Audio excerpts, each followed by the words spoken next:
আমার ভাইরা বন্ধুরা যুবক, আম্মাদান খাদিজাতুল কুবরা রাদিয়াল্লাহু তাআলা আনহা মক্কার সবচেয়ে ধনী নারী ছিলেন, আরবের মধ্যে সবচেয়ে সুন্দরী ছিলেন এবং আন্তর্জাতিক মানের ব্যবসায়ী ছিলেন আম্মাদান খাদিজাতুল কুবরা রাদিয়াল্লাহু তাআলা আনহা। নবীজি তখন চাচার অধীনে, নবীর চাচা হলেন আবু তালিব, আবু তালিবের অধীনে নবীজি। এই অবস্থায় আল্লাহর নবী বলতেছেন, চাচা আমি একজন যুবক, আমি কাম ছাড়া কর্ম ছাড়া বেকার থাকতে পছন্দ করি না। চাচা আপনি আমার একটা চাকরির ব্যবস্থা করে দেন, কোনো না কোনো চাকরির ব্যবস্থা করেন, আমি কোনো কামে জড়িত থাকতে চাই। নবীজি তখনই বুঝাইছেন, চাচা গো, বেকার মানুষে কখনো সমাজের জন্য মঙ্গল নয়। বেকার মানুষ হলো সমাজের জন্য বোঝা। কাজ সেটা যদি হালাল হয়, ছোট কাজও যদি হয়, তবুও সেটা তার জন্য মঙ্গল। চাচা আপনি আমারে খাওয়ান, আপনি আমারে পালেন, কিন্তু আমার মন চায় আমি কোনো না কোনো একটা কাম করব, কোনো না কোনো একটা চাকরি করব, কোনো না কোনো একটা কাজে লাগান থাকবো। আপনি আমার একটা কাজের ব্যবস্থা করে দেন। নবীজির চাচা আবু তালিব, আল্লাহর নবী তখন 25 বছরের একজন যুবক, নবীকে নিয়ে আম্মাদান খাদিজাতুল কুবরা রাদিয়াল্লাহু তাআলা আনহার কাছে আসলেন। আম্মাদান খাদিজাতুল কুবরা তখন অনেক বড় একজন ব্যবসায়ী, অনেক বড় ব্যবসায়ী। মক্কার মানুষগুলা সবাই তার সাহায্য সহযোগিতা নিয়ে চলতো। মক্কার অসংখ্য অগণিত গরিব মানুষ আম্মাদানের সাহায্য নিয়ে তারা চলতো। যেমন ছিলেন তিনি সুন্দরী, তেমন ছিলেন তিনি পুত পবিত্র। এজন্যই মক্কার মানুষ ওনাকে তাহেরা ডাকত। ওনার সম্মানে মক্কার মানুষ চোখে চোখ রেখে কথা বলতো না। আল্লাহু আকবার জোরে কও। আম্মাদানের কাছে নবীর চাচা মায়ার নবীকে নিয়ে হাজির। এসেই বলতেছেন, খাদিজা তোমার ফ্যাক্টরিতে কোনো কাজ আসেনি, কোনো চাকরি আসেনি, তোমার ফ্যাক্টরিতে কোনো চাকরি আসেনি, তোমার ব্যবসার প্রতিষ্ঠানে কোনো জায়গায় লোক লাগবো নি। আম্মাদান তখন বলতেছেন, কে কাম করব, চাকরি করব কেডায়? তখনই নবীর চাচা আবু তালিব আমার নবীকে দেখায় বলতেছেন, এই যে আমার ভাতিজা, নাম হলো মুহাম্মদ, আমার ভাতিজা সেই চাকরি করব। আমি তো তারে ফালতে রাজি আছি, আমি তার দাদার কাছ থেকে আমার কাছে নিছি। আমি বলেছি, বাবা আমার গায়ে রক্ত থাকতে তোমারে কাম করতে দিব না। কিন্তু আমার ভাতিজা কয়, না চাচা আমি বেকার থাকবো না, আমাকে কোনো না কোনো একটা কাজে লাগা,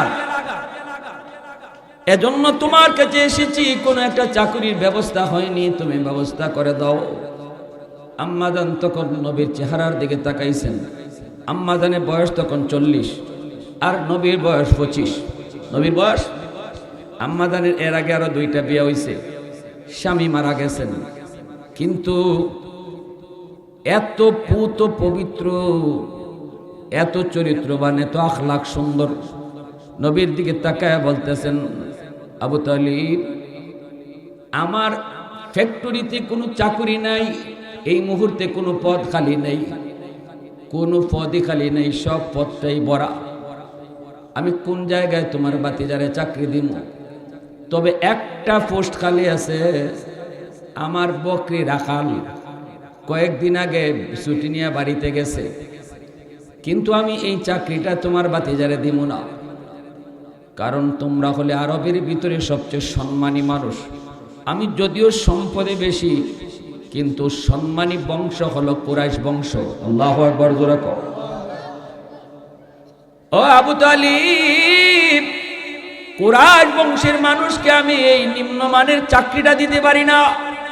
ছাগল রাখালির চাকরি তোমার ভাতিজাকে দেওয়া হয় ঠিক হবে না। যদিও এই চাকরিটার সুযোগ আছে। নবীজির চাচা আবু তালিব বলতেছেন, এটা আমার, এই চাকরি আবার আমার ভাতিজা করব কেমনে? সে তো কুরাইশ বংশের যুবক, সে তো আমার ভাতিজা, এই চাকরি তো আমার ভাতিজারে মানায় না, এই চাকরিটা তো আমার বংশের কোনো মানুষে মানায় না। এই বইলে তিনি চলে আসতেছেন। একটু দূর আসার পরেই নবী বলতেছেন, চাচা, ও চাচা, আপনি আমার এই চাকরিটাই লইয়া দেন, কারণ আমি হালাল কোনো কাজকে ছোট করে দেখি না।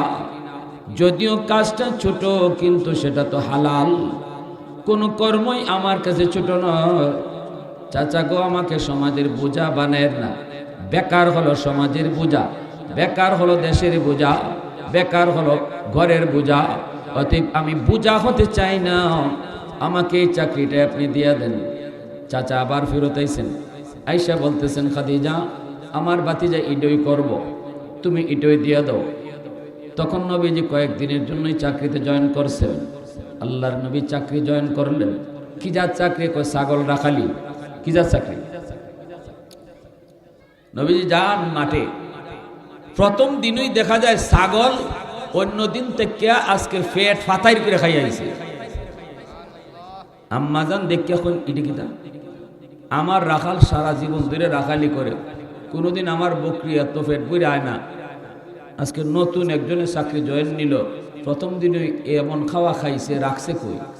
চিন্তাত পড়লেন। কয়েকদিন গেছে, এরপরে আম্মাজান সাহেব দেখুন প্রত্যেকটা ছাগলের চেহারা সুন্দর হয়ে গেছে, নাদোষ নদোষ হয়ে গেছে। এবার আম্মাজান কয়, আচ্ছা আমি একটু মনে মনে কইতেছি, আমি দেখবো আজকে আমার রাখালে ছাগল কই রাখে, কোন আওয়ারও খাওয়ায়। আরও তো ছাগল রাখছে অন্য রাখালে, কিন্তু হেরার সময় তো এরকম হইছে না। তো আজকে আমি দেখবো।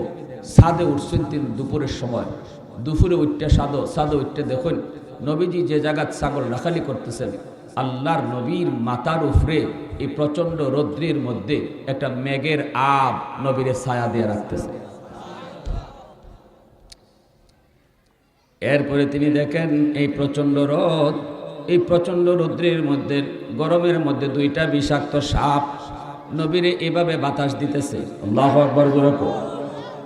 নবীজির পাশেই ছাগল। নবীজি ছাগল রাখালি করতে হয় না, ছাগলগুলা কিন্তু বিয়ারা জাতি, ছাগল রাখালি করা খুব কঠিন। ছাগলরে আপনি ইবায় টানবেন, যাইব হিবায়, আর হিবায় নিতে চাইবেন, আইব ইবায়। ছাগল আপনার বাইল মতো কোনোদিনই যাইত না। আপনি যে ভাই নিতে চাইবা, হ্যাঁ সবসময় উল্টা যাইব। এজন্য সব নবীরে আল্লাহ ছাগল রাখালি করাইছেন ধৈর্য পরীক্ষা নিবার লাগে। উম্মতরে যে তুমি রাখালি করবা, আগে ছাগল রাখালি নি পারো এটা দেখো। ছাগল রাখালি যদি পারো, তাহলে উম্মতের রাখালিও পারবা। এজন্য সব নবীরে আল্লাহ ছাগল রাখালি করাইছেন। আল্লাহর রসুল তাই বইয়া রইছেন, ছাগল সুন্দর মতো খায়, ইটে হিটে ইবাই হিবাই যায় না। ঘটনাটা কি? আম্মাজান ছাদ ওইটা দেখুন, দুই দিকে দুই বাঘ ছাগলের রাখালি করতেছে। বাঘে খায় ছাগল রে। আর আমার নবীর যখন এই ছাগল রাখালি আইছেন, তখন নবীর রাখালি করা লাগে না, বাঘে উল্টা রাখালি করে। আল্লাহু আকবার। জোরে আরো জোরে। এই দৃশ্য দেখার পর আম্মাজান নবীজির প্রতি আস্তে আস্তে দুর্বল হয়ে পড়লেন। তিনি বুঝে গেলেন এই যুবক তো জানতেন যুবক নয় গো, এ তো সাধারণ কোনো যুবক নয়। যেই যুবককে আকাশের মেঘ ছায়া দেয়, যেই যুবককে সাপে বাতাস করে, যেই যুবকের ছাগলগুলি বাঘে রাখালি করে, এই যুবক তো সাধারণ কোনো যুবক নয়। ভিতরে ভিতরে তিনি নবীর প্রতি দুর্বল, আস্তে আস্তে নবীর প্রতি দুর্বল। কিছুদিন পরে তিনি সব ম্যানেজারকে ডাকছেন, ডাইকে বলতেছেন, শোনো, জরুরি মিটিং। তোমরা যতজন ম্যানেজার আছো, তোমাদের উপরে একজন চিফ ম্যানেজার আমি বানাইমু, একজন চিফ ম্যানেজার বানাইমু। সব ম্যানেজাররা কয়, অসুবিধা নেই, আপনি বানান। কে সেটা? তখনই আম্মাজান কয়, চিফ ম্যানেজার হলো আমার নতুন চাকরিতে জয়েন করা যে ছাগল রাখাল ছিল, তারে আমি আজকে থেকে আর ছাগল রাখালি না রেখা আমার গোটা ইন্ডাস্ট্রির চিফ ম্যানেজার বানিয়ে দিলাম। অন্য ম্যানেজাররা মানে না, কয় এটা কেমনে কইব? আমরা এত বছর ধরে আপনার আন্ডারে চাকরি করি, আপনি আমাদের মধ্য থেকে কেউ চিফ ম্যানেজার বানাইবেন? 2 দিন হয়েছে না চাকরি জয়েন করছে, তারে আপনি চিফ ম্যানেজার বানাই দিলাইবেন? আমরা এটা মানি না। আম্মাজান কোন না মানলে অসুবিধা নাই, বাড়ি ফদ দেহ, চাকরি বাদ দিতে হইলে বাদ দিলাও, অসুবিধা নাই, আমি মালিক, সিদ্ধান্ত আমার। 2-3 জন ম্যানেজার গেছেন গে রাগ করিয়া। এদিকে আল্লাহ নবী না করতেছেন, নবীজি বলতেছেন দেখেন আপনি আমারে এত বড় দায়িত্ব দিয়েন না, আমি মাত্র কয়েকদিন এসে আপনার ইন্ডাস্ট্রিতে জয়েন করছি, আপনি আমার এত বড় দায়িত্ব দিয়েন না, আমি পারতাম না। আম্মাদান কোন তুমি পারবাই কি পারবা না এটা আমার কোন লাগতো না, আমি বুঝছি। আল্লাহু আকবার জোরে বলো। আমি যা দেখার দেখছি, আমি দেখকেও সিদ্ধান্ত নিছি 90 দিনের জন্য সিরিয়ায় চলে যাও ব্যবসার জন্য, আর এদিকে ট্যাকেল দিতেছে আমি। নবীকে চিফ ম্যানেজার বানায়া আম্মাদান 90 দিনের জন্য সিরিয়া পাঠিয়ে দিয়েছেন রসুলকে।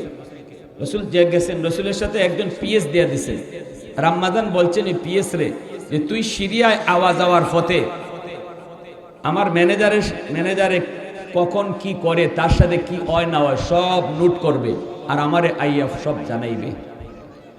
এদিকে যারা ম্যানেজার চাকরি থেকে বাতিল হয়েছিল এরা বাড়িতে গেছে, যাওয়ার পরে 2 দিন 3 দিন হয় অফিসে যায় না, দিছে বউয়ে ঠাডানি। বউ কয় তোমরা অফিসে যাও না, তুমি অফিসে যাও না কেন? কয় চাকরি করতাম না। কেন? কয় নতুন এক যুবক আসছে তারে চিফ ম্যানেজার বানিয়ে দিছে, এটা হইল আমরা বিজ্জতি না, এই জন্য আমরা কয়েকজনের চাকরি ধরে দিছি। তখন বউ কইতেছে যে তোমার অসুবিধা কিটা, তোমার দরকার হলো মাস শেষে বেতন পাওয়া, ঠিক না? নি ম্যানেজার তুমি চিফ ম্যানেজার কারে বানাইছি, এটা তোমার কি হইতো? এখন তো 2 দিন ধরে তুমি যাও না, গরো চুলাত আগুন জ্বলতো কেমন, ঠিক না? নিজের চুলাত আগুন জ্বালাইব কেডা, বাচ্চা কাচ্চার মুখে ভাত দিব কেডা? দ্রুত যাও, তাড়াতাড়ি যাও। যখন বউয়ের ঘরে বউয়ের ঠাডানি পাইছে, 3 জন আইছে আবার আই আল্লাহ ওই আম্মাদানের কাছে কইতেছে আমরা মাপ চাই, বলে গেছি গা।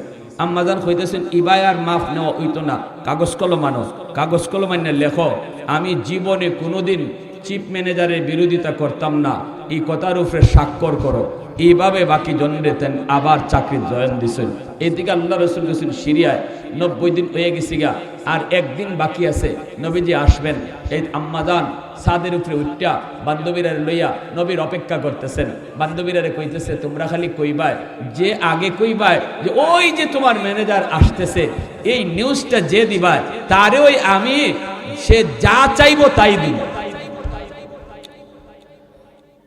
এখন সখীরা বান্ধবীরা সবাই ওইটা অপেক্ষা করতেছে, কেউ তো দেখে না। হঠাৎ করে আম্মাজান কয় আমি দেখে ফেলেছি। বান্ধবীরা কই তুমি কেমনে দেখছো? আমরা তো দেখি নাই। আমি দেখে ফেলেছি। কই কেমনে দেখছো? কই দেখছো?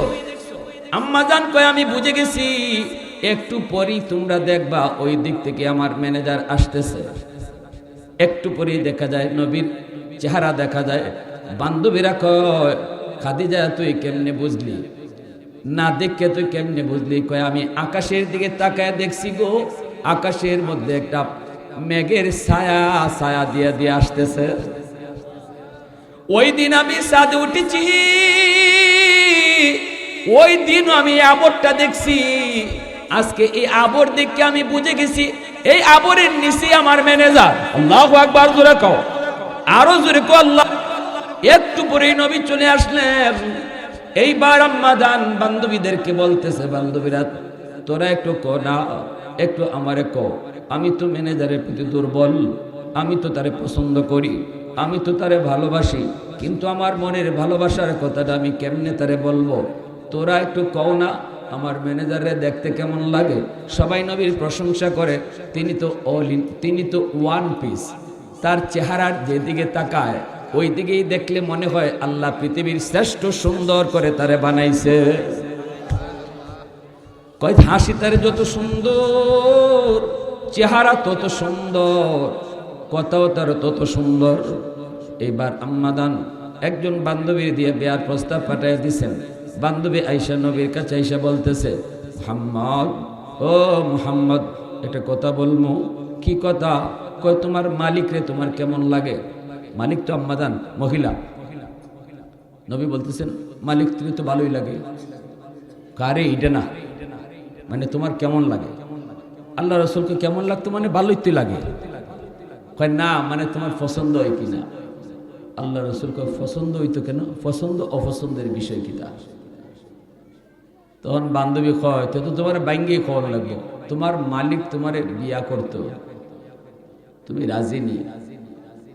আল্লাহ রসুল সাথে সাথে চাকরিটা চাইরা আইসেন চাচার বাড়িতে। নবীজি চাচা আবু তালিব কইতেছে, বাতিজা কি ব্যাপার?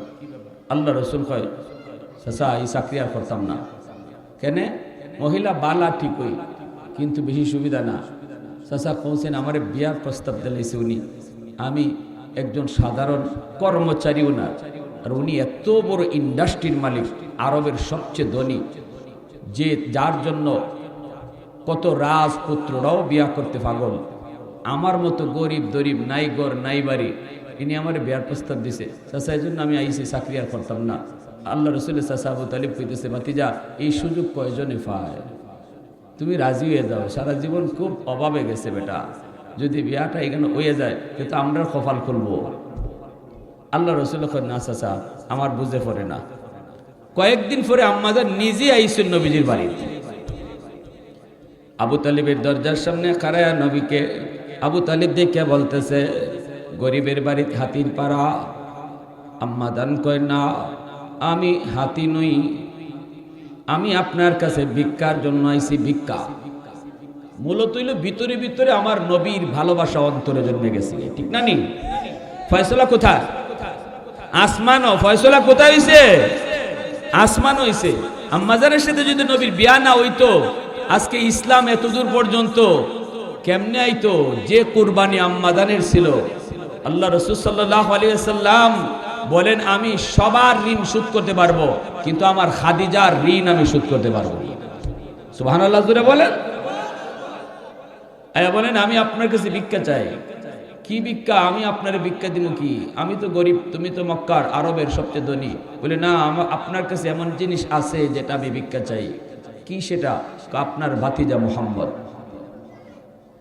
তখন চাচা আবু তালিব কারি, আমার ভাতিজা তো হাসুই কইছে, দেখা যায় ঘটনা তো এমনই। তো আমার ভাতিজা, আপনার ভাতিজা, আপনার ভাতিজার বউ যদি আপনি আমারে বানান, তাহলে আমি সারা জীবন আপনার বাড়ির উঠান জারু দিমু। নবীজির চাচা কয়, খাদিজা আমার বাতিজার একটু জিগায়। বাতিজার পরামর্শ যারা হইতো না, বাতিজাও তো এখন অনেক বুঝদার, সেও তো একজন যুবক। নবীজির চাচা আবু তালিব আসছেন, আইসা বলতেছেন, বাতিজা খাদিজা তো আমাদের বাড়ির চলে আসছে বিয়ার প্রস্তাব লইয়া। ও বাতিজা না করিস না। বাতিজা আমি চাচাই কইতেছি, বাবা না করবি না। এই খাদিজাকে বিয়ে করার জন্য আরবের কত ধনী ধনী যুবক পাগল, কত রাজকুমার পাগল, সবাই পাগল, কিন্তু কারো কাছে সে বিয়ে বয় না। বাতিজা একটু সুযোগ সব সময় আয় না। বাতিজা তুই প্রস্তাবটা রাখবি। আল্লাহ নবী বলতেছেন, চাচা আমি রাখবো, তবে 3টা শর্ত আছে। কয়টা শর্ত? নবীজির চাচা আবু তালিব আইসা খাদিজাকে বলতেছে, খাদিজা আমার বাতিজার বিয়াত রাজি হইছে, তবে শর্ত আছে 3টা। আম্মা জান বলে 3টা, 2টা, 10টা, 20টা বুঝি না, 100টা শর্ত দিল আমি রাজি। নবীর চাচা আবু তালিব আইসা বলতেছেন, বাতিজা মুহাম্মদ, ও বাতিজা খাদিজায় 3টা না 100 শর্ত দিল রাজি আছে। তে বাতিজা 3টা না আর শর্ত আরো কয়েকটা বাড়া। আল্লাহ নবী কই, চাচা বাড়ানি লাগতো না, 3টোই যথেষ্ট। এইবার নবী আর আম্মা জানকে এক জায়গায় বসে আবু তালিব বৈশা রইছেন। নবীজি প্রস্তাব দিতেছেন, 1 নম্বর শর্ত হলো, আপনি যদি আমার স্ত্রী হতে চান, বিবি হতে চান, তাহলে 1 নম্বর শর্ত হলো, আপনার যতগুলা বাড়ি আছে, যতগুলা ঘর আছে মক্কায়, সবগুলি বাড়ি, সবগুলি ঘর, যাদের ঘর নাই, বাড়ি নাই, তাদেরকে দিয়া দিতে হবে। 1 নম্বর শর্ত।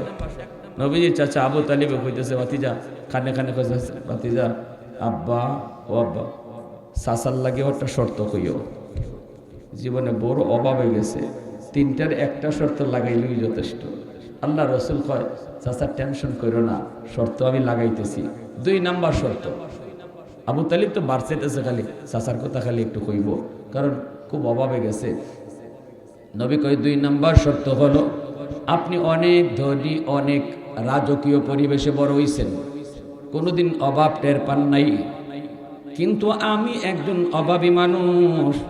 আমার স্ত্রী যদি আপনি হতে হয়, তাহলে অভাবের সংসারে পড়বেন। আমার ঘর নাই, আমি কিন্তু আমার চাচার ঘরও থাকি, চাচার ঘরও খাই। আমি আপনারে নিয়ে যদি থাকি, ভাঙ্গাচোরা কোনো ঘরে থাকবো, আসমান হয়তো দেখা যাইতে পারে, চাল ঠিক মতো থাকতো না, বেড়াও ভাঙ্গা হইতে পারে, চুলায় কিন্তু ঠিক মতো আগুন জ্বলবে না, হয়তো দিন যাবে, সপ্তাহ যাবে, মাস যাবে, চুলায় আগুন জ্বলবে না। এরকম উপাস থেকে আমার ঘর আপনি পারবেননি। সাথে সাথে আম্মা জান কয় আমি রাজি আছি। যেই মহিলা জীবনে কোনোদিন অভাব টের পান নাই, নবীজির ভালোবাসা আর এশক তার দিলের ভিতরে এমন ভাবে পড়ছে, ইনি কয় সারা জীবন যদি না খাইয়া থাকতে হয় তবুও রাজি, আমি আপনার স্ত্রী হইতাম। আল্লাহু আকবার জোরে। আবু তালিব কানে কানে যায়, কয় ভাতিজা চাচার ভাই একটু ছাইয়া খুঁজ বেটা, আর একটা শর্তই আছে, এটা অন্তত চাচার ভাই ছাইয়া কইও। নবী কয় ঠিক আছে। এইবার আল্লাহ নবী বলতেছেন, আপনি যদি আমার স্ত্রী হতে চান আমি আপনাকে বিয়ে করতে রাজি আছি, তবে 3 নাম্বার শর্ত হলো আপনার যত সম্পদ, আপনার যত, এই কথা কইতেই চাচার গলাত ফানি আইছে, যে মনে এখন সব সম্পদ আমার চাচারে দিয়া দিবা, এই কথা মনে আমার ভাতিজা কইব। আচ্ছা আমারে দেখ না দেখ, ভাতিজা যদি কইলা সব সম্পদ আমারে দেলাইতে দিবাই, তাও তো হয়, কারণ ভাতিজার ওইলে তো আমার ওই, ঠিক না নি? তাই মনে মনে খুব খুশি নবীর চাচা, ভাতিজা ভাতিজা খো খো খো ভাতিজা। আল্লাহ রসুল কয় আপনার যত সম্পদ সবগুলি সম্পদ গরিবদের ভিতরে বন্টন করে দিতে হবে। বুঝছিনি চাচার মন মতো হইছিনি? চাচা যেটা মনে মনে ভাবছিল এইটা হইছিনি? এমনি চাচা উঠটা কয় ভাতিজা তোর বিয়া তুই কর, আমি গেলাম গা। আল্লাহ রসুলের সাথে বিয়া সাথে হইছে, বিয়া হইছে। নবীজি গারে হেরায় মগ্ন থাকেন, সকাল সন্ধ্যা আম্মা যান ওই গারে হেরায় পাহাড় বাইয়া বাইয়া রসুলের লাগি যায় নাস্তা লইয়া হাজির হইতা। যারা হজে গেছেন তারা দেখছেন গারে হেরা, গারে হেরায় কিন্তু সকলে উঠবার সাহসই করে না। আমি আমার কথা কই, আল্লাহ আমার 3 বার নিছেন, আমি একবারও উঠবার সাহস করছি না।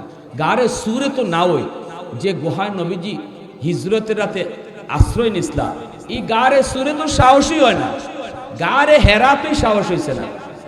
অথচ সৌদি সরকার এখন ওই পাহাড়গুলাতে রাস্তা করছে, কাটতে কাটতে রাস্তা করছে, মানুষ যাতে উঠতে পারে, পাথর কাটতে কাটতে রাস্তা বানাইছে, ঘুরে ঘুরে ঘুরে ঘুরে। আবার জায়গায় জায়গায় দোকান আছে, জুসের দোকান, পানির দোকান। আপনি ফারো উঠতেছেন হাফাই যাইবা, তখনই দেখবা পাশের দোকান আছে, জুস খাইতে পারবা, জিরাইতে পারবা। কিন্তু আল্লাহ রসুল যখন গারে হেরায় ধ্যানে মগ্ন, তখন আম্মাজান খাদিজাতুল কুবরা রাদিয়াল্লাহু তাআলা আনহা সকাল সন্ধ্যা নবীর জন্য নাস্তা নিয়ে যাইতেন। রাস্তা আসিল না, এরকম বড় বড় পাথর ডেইয়া ডেইয়া রসুলের কাছে হাজির হইতেন। এজন্য জিব্রাইল আমিন নবীর কাছে বসা গারে হেরায়, যেখানে কোরআন নাজিল হইছে, জিব্রাইল বসা, ওই অবস্থায় আম্মাজান আইতেছেন। জিব্রাইল বলতেছে, নবী গো আপনার প্রিয়তমা আসতেছে। আল্লাহু আকবার জোরে কও। আল্লাহ রসুলকে জিব্রাইল বলতেছে, নবী গো আপনার প্রিয়তমা আসতেছে খাদিজা। আল্লাহ রসুল বলতেছে, জিব্রাইল তুমি আমার খাদিজারে চিনো কেমনে? জিব্রাইল কয়, নবী গো আমি খালি না, আকাশের সকল ফেরেশতা খাদিজারে চিনে। সুবহানাল্লাহ জোরে কই, আরো জোরে কই। কি জাত মায়া ছিল, কি জাত মায়া।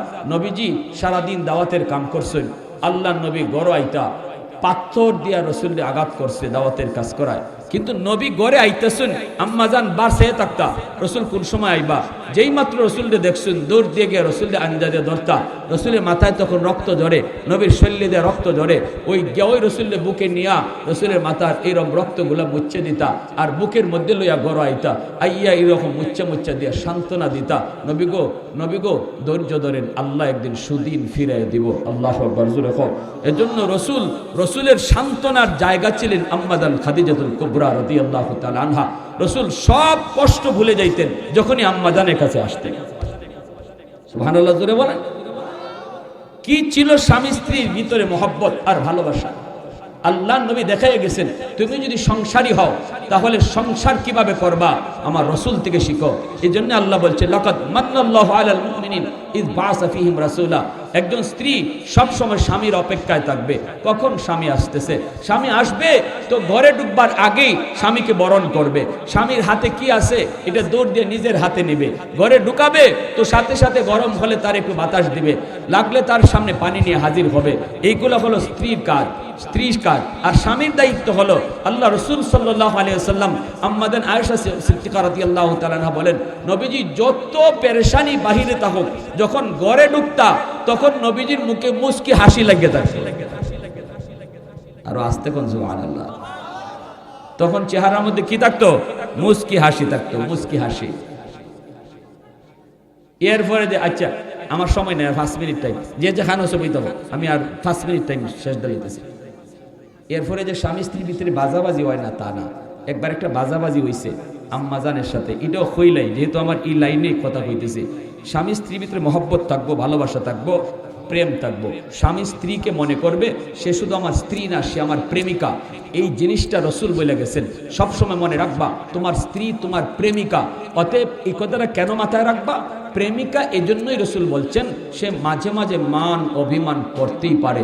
যদি করে তখন একজন প্রেমিক তার প্রেমিকার মান অভিমান যেভাবে মান্য নেয়, তুমি স্বামীও তোমার স্ত্রী মাঝে মাঝে মান অভিমান মান্য নিতায়। এজন্য রসুল কয়ে খালি সবসময় স্ত্রীর নজরে দেখো না, তারে মনে রাখবা সে যেমন তোমার স্ত্রী, সে তোমার প্রেমিকাও, সে তোমার মাহবুবাও। অতএব এই জিনিসটা খেয়াল রেখে করবা। আল্লাহ রসুল সাল্লাল্লাহু আলাইহি ওয়াসাল্লামের সাথে আম্মাদানের একটা ঝগড়া হইছে। আম্মাদান আয়েশা সিদ্দিকা, বাজাবাজি যে হয় না তা না, মহব্বতের ভিতরে বাজাবাজি ওই তো পারেনি না পারে না, টুকটাক একটু বাজাবাজি ওই তো পারেনি না পারে না, একটু ঝগড়া জাতি ওই তো পারে। নবীজির সাথে হইছে আম্মাদানের। আল্লাহ রসুল কইতেছে আয়েশা তুমি ভুল কইছো, তুমি রাইট না, আমি রাইট। আম্মাজান কইতেছেন জি না আমি রাইট। আল্লাহ রসুল কয় আয়েশা আমি রাইট। আম্মাদান কইতেছেন, আম্মাদান আয়েশা বলতেছেন আমি রাইট। হযরত আয়েশা সিদ্দিকা রাদিয়াল্লাহু তাআলা আনহা ইনি কার মেয়ে কোন তো? আপনারা জানেন, যুবকরা কও না কেন? হযরত আবু বকর সিদ্দিক রাদিয়াল্লাহু তাআলার সাথে নবীজির সম্পর্ক কি? শ্বশুর জামাই। নবীজির সাথে আবু বকর সিদ্দিকের সম্পর্কটা কি? শ্বশুর জামাই। শ্বশুর কেডা, জামাই কেডা? নবীজি জামাই আর আবু বকর সিদ্দিক হইলা শ্বশুর। হযরত উমর রাদিয়াল্লাহু তাআলার সাথেও নবীজির সম্পর্ক এরকম, এখানেও শ্বশুর জামাই, বন্ধু কিন্তু আবার শ্বশুর। রসুলের বন্ধু আবু বকর কিন্তু আবার শ্বশুরও। হযরত উমর নবীজির বন্ধু আবার শ্বশুরও। হযরত উমর রাদিয়াল্লাহু তাআলার মেয়ে হযরত হাফসা রাদিয়াল্লাহু তাআলা না, ইনিও নবীর পবিত্র বিবি। এজন্য দুইজনই নবীজির শ্বশুর। আর পরের যে দুইজন খলিফা হযরত উসমান আর আলী, এই দুইজন হইলা নবীজির জামাই আর নবী হইলা শ্বশুর। এগুলা ইসলাম মুসলমানের বেসিক নলেজ। এগুলা যদি মুসলমান যুবক তোমারে মুফতি সাহেব আর মুহাদ্দিস হইতে আমরা কই না, কিন্তু মুসলমান হিসেবে এই জ্ঞানটুকু, এই কথাগুলা জানা সবারই দরকার, ঠিক কিনা জোরে বলেন? এইটুকু জানা দরকার। তো আল্লাহ রসুল বলেন আয়েশা আমি রাইট, আম্মাজান বলেন আমি রাইট। এইবার নবী বলেন তাহলে বিচারক ডাকি। বিচারক এসে তোমার আমার মধ্যে কে রাইট কে রং বলে দিবে। আম্মাজান তখন তো গুসা, একটু গুসা করছেন নবীর উপরে। আম্মাজান কয় ঠিক আছে আপনি বিচারক আনেন। কি আনেন? বিচারক আনেন। এইবার নবী বলতেছেন আয়েশা কারে বিচারক আনবো? তোমার আব্বারে আনি। আম্মাজানের আব্বা কেডা?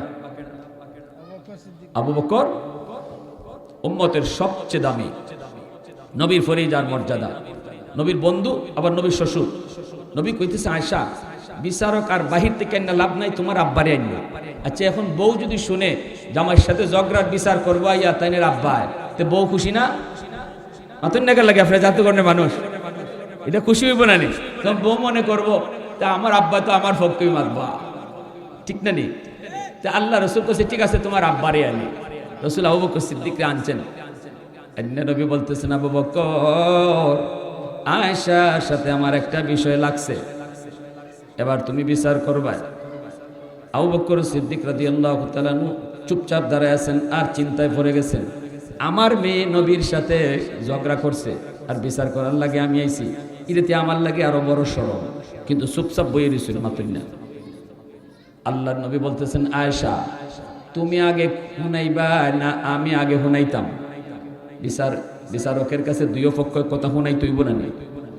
নবী বলতেছেন আয়েশা তুমি আগে হুনাইবা নাকি আমি আগে হুনাইতাম?